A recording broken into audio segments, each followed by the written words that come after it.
केन्दुझर जिलार सर्वपुरातन शैवपीठ कुशलेश्वर मंदिर रे महाशिवरात्रि उपलक्षे प्रभुंक दर्शन निमंते लागिछि भक्तंक भिड़। भोर 4टा समय रे बाबांक नीतिकांति शेष होई सर्वसाधारणक दर्शन निमंते मंदिरर पहड़ खोला जाइथिला। अनेक श्रद्धालु उपवास रही आज महाशिवरात्रि पालन करुथिबा बेले राति 10:40 रे महादीप उठिबार निश्चिंत करा जाइथिबा पूजक प्रकाश करिसेंती। श्रृंखलित दर्शन निमंते प्रशासन पक्षरु बैरिकेड समेत विभिन्न व्यवस्था करा जाइछि। महाशिवरात्रि उपलक्षे कुशलेश्वरक पीठ देवगाँ रे 15 दिन धरी मेला अनुष्ठित हेबाकु थिबा बेले एथि निमंते प्रस्तुति शेष होइछि। शिक्षा विभाग रे कार्यरत अछि, शिक्षा भाव कार्य करू अछि। एई कुशलेश्वर मंदिर रे ब्रह्मांडेश्वर आउ से सर्वपुरातन प्राचीन शैवपीठ कुशलेश्वर महादेव तांकोठारे निवेदन करूछु कि ब्रह्मांडरे शांति बजाय रखतु। ब्रह्मांडर दुख दूर करने निवेदन आम करूछु। आउ प्रत्येक दिन ये शिवठारे नीतिकांति प्रचलित होउछि। आम ए सोमवार दिन आसी पहुँची पारुछु और अन्य दिन मानक आसू। जी मंदिर को आसिक तो बहुत शांति लगी, बहुत श्रृंखलार सहित सब कम भी होती, बहुत सुरुखुर श्रृंखलार सहित सब कम होता। बहुत खुशी लगुच श्रृंखला को देखी। आज देवदेव महादेव आज गोटे सबुठ बड़ दिन। गोटे कथा है से तपे बर ना कोपे बर, से रागिले भी बर देवे ना खुशी हेले भी बर देवे। तो आज देवदेव महादेव सका उपास करछु सब कम बहुत श्रृंखला कर।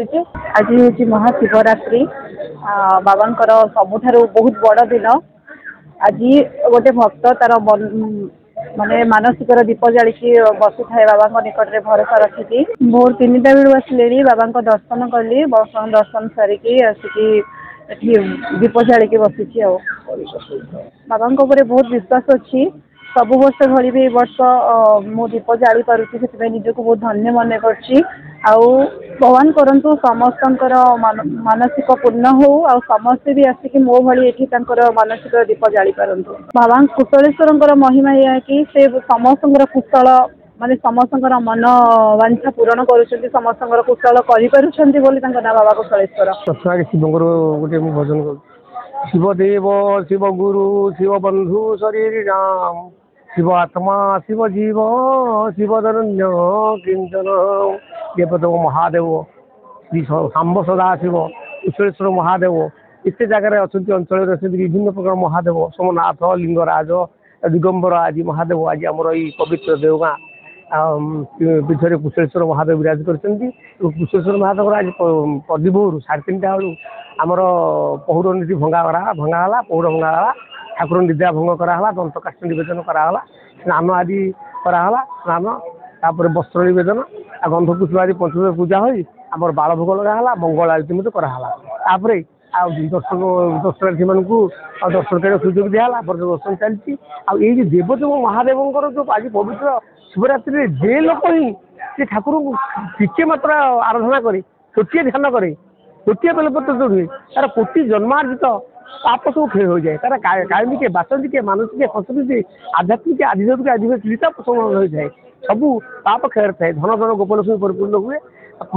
देवदेव महादेव एमती जड़े देवता जी कि क्या निराश कर जी अभिष्ट मनोवांछा कर निश्चित से इष्ट को अभिष्ट भी से पूरण कर मनोवांछा समस्त पूरण कर। देवदेव महादेव एत प्रकार महत्व विषय आम हजि जाइछन। आज हूँ पवित्र दिन। ये पवित्र दिन मुझे कहना चाहे महादेव को निजे समर्पण भाव रखी गोटे ध्यान गोटे पुष्प मनर पुष्प जी समर्पण करे तार कोटि जन्मार्जित पाप क्षय संगे संगे सब मनोवांछित फल प्राप्ति हुए। घसीपुरारू Upendra Sahu report, focus plus.